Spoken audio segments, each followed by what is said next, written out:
Bien, ya estamos aquí en Economía de Frente con temas importantes. Parece ser que se está deslizando más de lo saludable el peso mexicano frente al dólar estadounidense.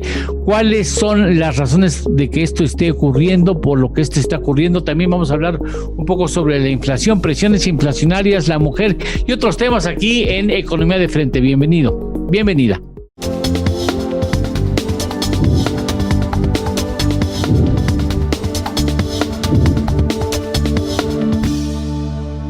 Bien, iniciamos con mucho gusto el programa saludando a Carlos Alberto Martínez. ¿Cómo estás, Carlos? Gusto en saludarte. Bien, muchas gracias, Eduardo. En espera de que se incorpore pronto Ernesto Fárez Santoscoy, por lo pronto, pues ha habido mucho nerviosismo porque después de una estabilidad chicha que dio motivos a que incluso el presidente de la República hablara del superpeso, ¿no? De la moneda, de la fortaleza de la moneda mexicana frente al dólar estadounidense. Ahora resulta que pues ya mostró su lado vulnerable y se ha devaluado. Bueno, no por... A ver, ese es buen comienzo. No podemos decir devaluación, y explícale por qué no podemos decir devaluación. No es de evaluación, porque lo que ha pasado es que a raíz de la gran crisis de 94-95 se implementó en México un mecanismo de libre oferta y demanda, de libre flotación del peso mexicano, es decir, depende su precio de la necesidad que haya de comprar pesos o no en el mercado mundial. Para darnos una idea, en México se mercadean alrededor de 6,000 millones de dólares diariamente en compra-venta, digamos, de divisa, y es la séptima moneda más mercadeada en el mundo. Por lo tanto, sí, por la cercanía que tenemos con Estados Unidos y una balanza comercial de 360,000 millones de dólares al año, pues la demanda de dólares es mucha para los pagos que se tienen que hacer de lo que importamos de Estados Unidos y del resto del mundo, y lo mismo también para por la entrada de dólares que tenemos, sobre todo el comercio exterior. Claro, petróleo, remesas y turismo también ingresa muchos dólares al país, pero es importante señalar que es también México tiene una entrada y salida por el comercio exterior muy importante. Entonces, no es una devaluación, pero sí es importante señalar que en las elecciones, cuando ganó el presidente López Obrador la elección, el tipo de cambio estaba en alrededor de 18 pesos por dólar. Y ahorita está en 21.50 más o menos. Entonces sí se ha deslizado prácticamente de 3 pesos con 50 centavos en 2 años y medio.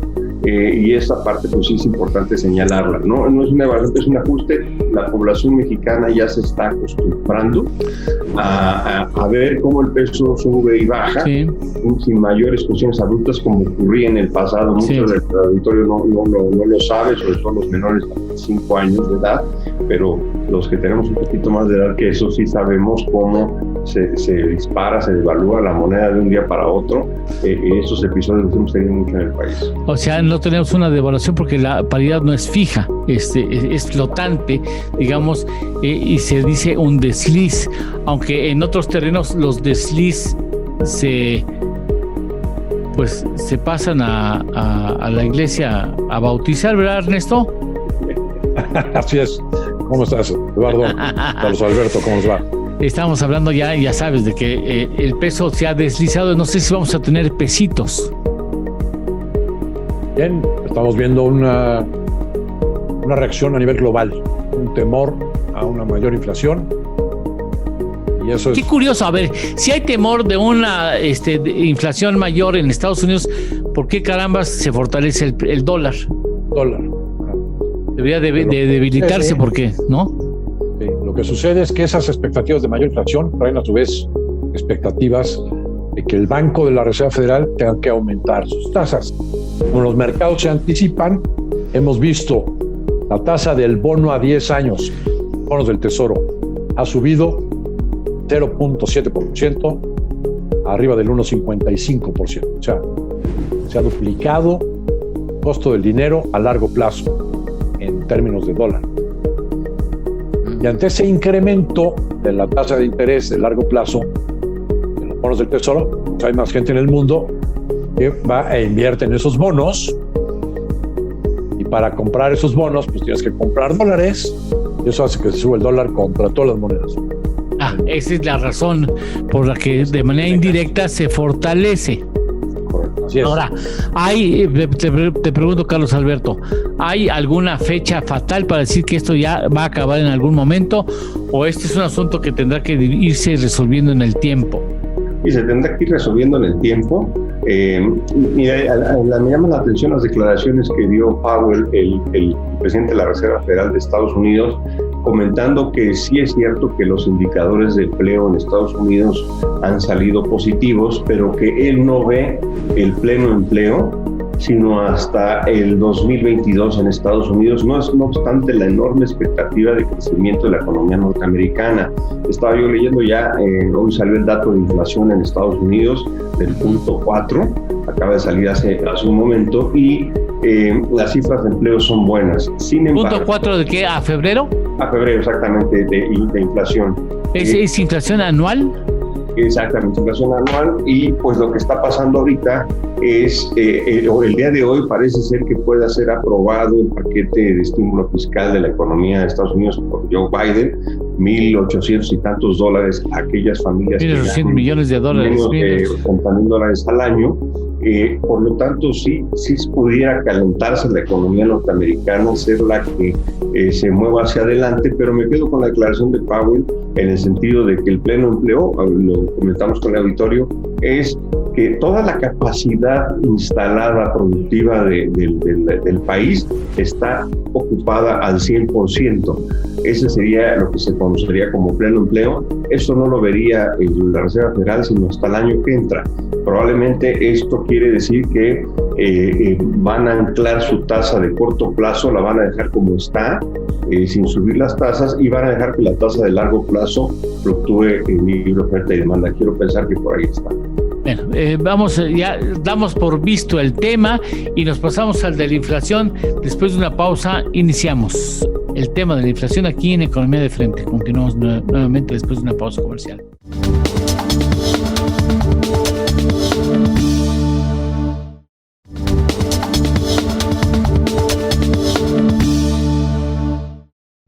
Bueno, y otro de los temas que preocupan en México es el de la inflación al mes de febrero.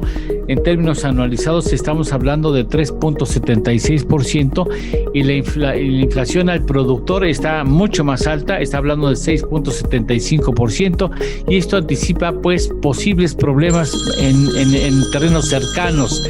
Vamos, no sé por qué diablos hablan a estas horas si sabemos que estamos al aire. Bueno, Ernesto, te toca. Muy bien. Bueno, este dato de 3.76 inflación, últimos 12 meses, febrero a febrero del año pasado, por dentro tiene sus componentes. El componente de precios de energía está aumentando arriba del 6.8%.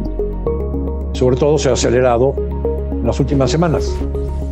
El precio de la gasolina magna está arriba de 20 pesos, el precio de la gasolina premium arriba de 21.40 en promedio, en distintos puntos de venta.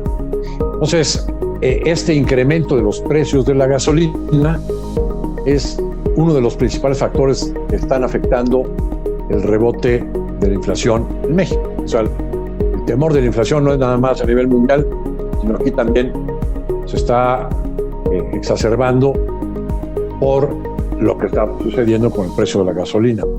El gobierno subsidia el precio de la gasolina. Tenemos una fórmula de precios para suavizar los movimientos volátiles del precio de la gasolina importada de Texas. Pero pues aquí al final de cuentas lo que está sucediendo también es que se está incrementando el subsidio al precio de la gasolina para evitar que suba más rápido, ¿no? Pero se subsidia, pero de todos modos el precio aumenta. Y en nuestras estimaciones, nosotros vemos que la inflación puede acercarse al rango del 4,5% al 5% anual en los meses de abril y mayo.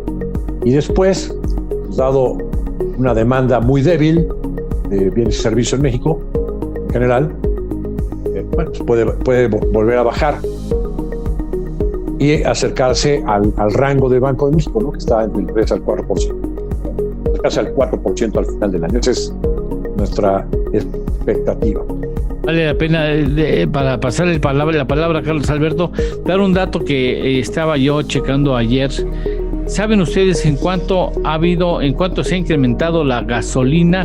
Bueno, el petróleo, ¿en cuánto ha avanzado el petróleo? En lo que va del año, la mezcla mexicana ha incrementado su precio 32% y el Brent del Mar del Norte 35%, o sea, 35% en 2 meses y días.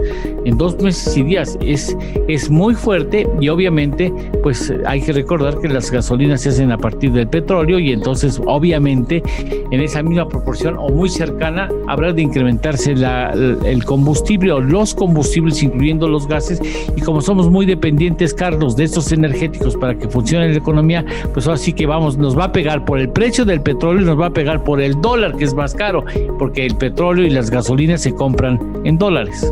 Qué bueno que lo señalas, porque yo pensé que se compraban en pesos mexicanos o bolívares venezolanos, pero... Sí, pero no faltará quien piense que es en pesos, porque como llega la gasolinera y paga en pesos y no paga en dólares, ha de pensar que el Pemex también, o sea, el gobierno federal también paga en pesos, ¿no? Sí, se compra efectivamente en dólares, y es importante señalar que toda la gasolina, el diésel y el gas están absolutamente vinculados al proceso de formación de precios de todas las cosas que vemos en la economía, desde los ladrillos, el cemento, la comida, el pan, la tortilla, la carne, todo está vinculado, lo que consumimos los mexicanos de todas las clases sociales está vinculado al costo de la gasolina, el diésel y el gas. Por lo tanto, sí habría una presión inflacionaria hacia México. Me atrevo a pensar que esto impedirá que el Banco Central, el Banco de México,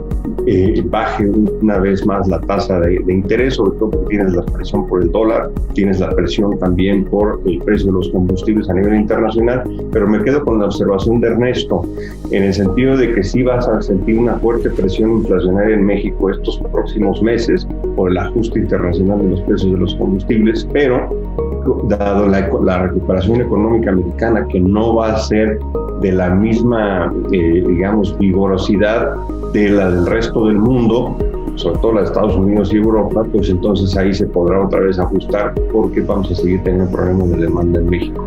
¿Ustedes sienten que la presión continúa, Ernesto? ¿Va a continuar? Hasta mayo, junio, después te crece. Es increíble que México tiene una política desde hace ya varios años, décadas, de cada año hacer un programa de contratación de coberturas en el precio de exportación del petróleo. Explica para que no... ¿Qué diablos es eso? ¿Va a decir que de coberturas que tiene frío? La Secretaría de Hacienda va y contrata, vamos a hacer una especie de seguros de precio de exportación del petróleo. Entonces, si el precio se cae, pues esos contratos le generan un ingreso importante al gobierno. Si es que el precio del petróleo se cae en términos de dólar. Pero resulta que México es, ya desde hace algunos pocos años, deficitario en hidrocarburos. Pero desde hace varios importamos el 80% del consumo de gasolina y también importamos el 80% de lo que consumimos en gas natural. Y es increíble que, siendo deficitarios en general en hidrocarburos, pues tengamos esa cobertura de precio de exportación de crudo, no tengamos cubiertos los precios de importación de gasolinas y de gas natural. Es más importante una cobertura de lo que tienes que gastar para que funcione tu economía, de gastar o invertir en que tu precio del petróleo esté cubierto. Exactamente. Si fueras una familia, es más importante tener cubierto los ingresos, el seguro de gastos médicos. Claro, por supuesto, sí. ¿No? ¿Dónde vas a gastar? Sí, por supuesto. Sí. Bueno, pues entonces ahí ya están explicados los procesos, y si sigue creciendo el petróleo, si sigue encareciéndose el precio del petróleo, pues seguiremos teniendo que comprar, por ejemplo, la Premium, hasta donde yo tengo entendido, más del 90% de la Premium es importada. Sí. ¿No? La turbocina debe ser por ese terreno 90 y tantos %. 100%. ¿No? Entonces, 100%, sí. Y el tema aquí, lo importante es señalar que pues va a haber mucha presión para el gobierno para que este incremento no sea tan fuerte, para que no se traslade al bolsillo, digamos, de todos nosotros, lo cual lo va a presionar en las finanzas cuando tiene compromisos de gasto importantes, por ejemplo, las vacunas. Entonces, sí vas a sentir una presión muy importante, y además el componente electoral. Hay que recordar que estamos a 3 meses de las elecciones, y a ningún gobierno del mundo, y menos en México, que no estamos acostumbrados a ver que los precios suben y bajan, como en economías mucho más flexibles y mucho más abiertas que la mexicana, pues va a haber mucha presión para evitar que se detecte este incremento de la gasolina. Permítanme ir a una pausa, y luego será un tema sorpresa después de la pausa comercial.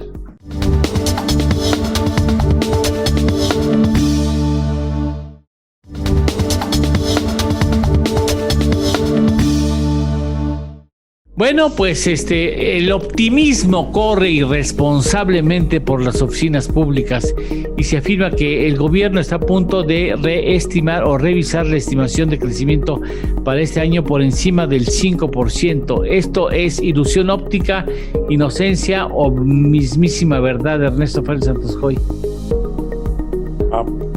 Bueno, no está tan descabellado esta revisión al alza en el crecimiento de la economía mexicana. Dejen primero contarles que en la última encuesta entre los miembros que votan en la Reserva Federal, el Banco Central de los Estados Unidos, la expectativa de crecimiento de Estados Unidos andaba por ahí del 4,5%. Bueno, con el programa de impulso que está aprobando el Congreso norteamericano, y que probablemente ya lo firme Biden, como nos comentaba Carlos Alberto, y lo que está dándose también en el lado monetario, donde están creando dinero, dólares, ¿no? Inyectando dólares a la circulación, también en cantidades espeluznantes, ya empieza a ser factible que el crecimiento de la economía americana sea de entre 6 al 7%. Esto dentro de algunos meses lo vamos a ver, estoy anticipando mucho. Sí. Y la economía global podría también crecer 6%. Entonces, pues México, pues a lo mejor sí puede crecer 5%. Comentábamos hace 8 días de que el primer trimestre lo vemos con contracción del 4% en la economía mexicana. Enero y febrero ya se los cargó el pintor, ¿no? Ya pensé que ya se iba a cargar el payaso, pero ahora es el pintor. Pintó de rojo, ¿no? Todo. Luego, también teníamos una base de comparación relativamente alta. Enero y febrero del año pasado no se habían implementado medidas de confinamiento social, sino que se implementaron hasta finales de marzo. Sí, fue abril y mayo. Pero las cifras que vemos, cifras posibles para abril o mayo, pues pueden ser de IGAE creciendo 20%. 20%. O más. 30. Entonces, o sea, pues hay que comprar los globos para la fiesta, ¿no? Así es. Y la autoridad pues va a hacer lo suyo, ¿no? Sobre todo así. No, bueno, ¿qué te digo? Fiestón, año es parte, ¿no? Fiestón, no, fui un fiestononón. Las autoridades por naturaleza son optimistas también, ¿no? Pero sí es importante señalar que el dato de Estados Unidos me gusta en el tema de que si se pudiera crecer 6.5%, prácticamente sería el doble de lo que cayó su economía. Esto señala la fortaleza de esa economía, y que efectivamente esto puede causar distorsiones en los mercados financieros internacionales. Estados Unidos se va a convertir probablemente en el gran motor nuevamente de la economía mundial. México pues algo recibirá de beneficio de eso, pero me preocupa que internamente estaríamos nada más como un motor de crecimiento, que es el del comercio exterior con Estados Unidos, cuando podríamos hacer elementos adicionales del mercado interno suficientes para que este crecimiento sea mucho más importante en México. Desde antes de la pandemia ya se había visto que Estados Unidos dejó de jalar a la economía mexicana, se había roto la relación tan directa entre el crecimiento de la economía estadounidense y la mexicana. Antes crecía Estados Unidos y crecía México. Crecía Estados Unidos y nos daba pulmonía, ¿no? O sea, ¿te acuerdan que la gripita y que a nosotros nos daba pulmonía si Estados Unidos le daba gripe, según Agustín Carstens? Ahora ya no, ahora le puede dar un super crecimiento en Estados Unidos y nosotros no. Y básicamente todos los ciclos económicos de la economía mexicana con la norteamericana estaban más prácticamente vinculados. Algunas veces quizá el monetario se desvinculaba, pero en general el circuito industrial, el de comercio exterior, todos estos ciclos estaban más o menos coordinados. Sí, a mí me parece que va a beneficiar, pero sí es importante, por ejemplo, la señal de inversión. Si Estados Unidos es el que te va a jalar, manda buenas señales hacia Estados Unidos en el sentido de promover inversiones de aquel país en México. Esa parte, pues, para aprovechar el 100% y no nada más que sea venderles sombreros, guaraches y pick-ups, ¿no? Sino que sea en general mucho más importante esta relación, inversión, comercio, crecimiento, etcétera. Bueno, pues ya iremos viendo. Por lo pronto, Ernesto, para cerrar este tema. Sí es factible que México crezca 4,5 hasta 5,5, sí es factible, pero eso no implica una recuperación, ¿no? Así como acaba de señalarlo Carlos Alberto. Y la economía de Estados Unidos crece este año arriba del 6, se cayó el 3 y cacho, 4, pues casi se está recuperando al 100%, ¿no? En cambio nosotros, si crecemos al 4 y nos caímos el año pasado el 8,5, pues no estamos recuperando ni la mitad de lo que perdimos. Pero además, no nada más caímos el año 20, también el año 19 ya estábamos en recesión. Una pizcacha, claro. ¿No? Y entonces es indispensable lo que dice Carlos Alberto, que haya inversión, que no dependamos nada más de un motor externo, que son la economía exportadora, sí, sino que también tengamos un motor interno que vaya hacia adelante y no en reversa. O sea, se antoja un plan económico de emergencia, o se antojaba más bien, ¿no? Ya sí, no. Y hay que recordar al auditorio que estamos ante algo inédito, nunca visto. Todo pinta que Estados Unidos se va reponiendo, todo pinta que más o menos se va a reponer rapidísimo. Estamos ante algo inédito, que no, para hacer pronósticos todo es muy complicado. Por lo tanto, es ir viendo, observando cómo va evolucionando la economía de México y en general del mundo, ¿no? Bueno, simplemente nos resta agradecerles a ustedes el tiempo y sobre todo hacer un reconocimiento a la mujer mexicana, a la mujer en general y a la mexicana en particular por el gran trabajo que hace cotidianamente en los hogares, en las empresas, en la calle, en cualquier lado. Es un motor fundamental de nuestra economía, de nuestras familias, ¿no? De nuestro contexto cotidiano. Así es que un abrazo respetuoso y una invitación a que reconsideremos nuestra actitud hacia las mujeres y la necesidad de que no vivan en estas pesadillas que últimamente han tenido que enfrentar por los feminicidios y la actitud siempre tan hostil hacia la figura de la mujer en algunos círculos, en algunas ciudades, en algunos estados del país. Muchas gracias, Ernesto Fález Santoscoy. Gracias a ustedes, que estén bien. Muchísimas gracias, mi querido Carlos Alberto Martínez, gracias. Eso es todo, amigos. ¿No? Así como diría el clásico.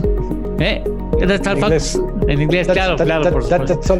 That's all, Fox. Bueno, muchas gracias a todos ustedes. Hasta la próxima semana aquí en Economía de Frente. Gracias.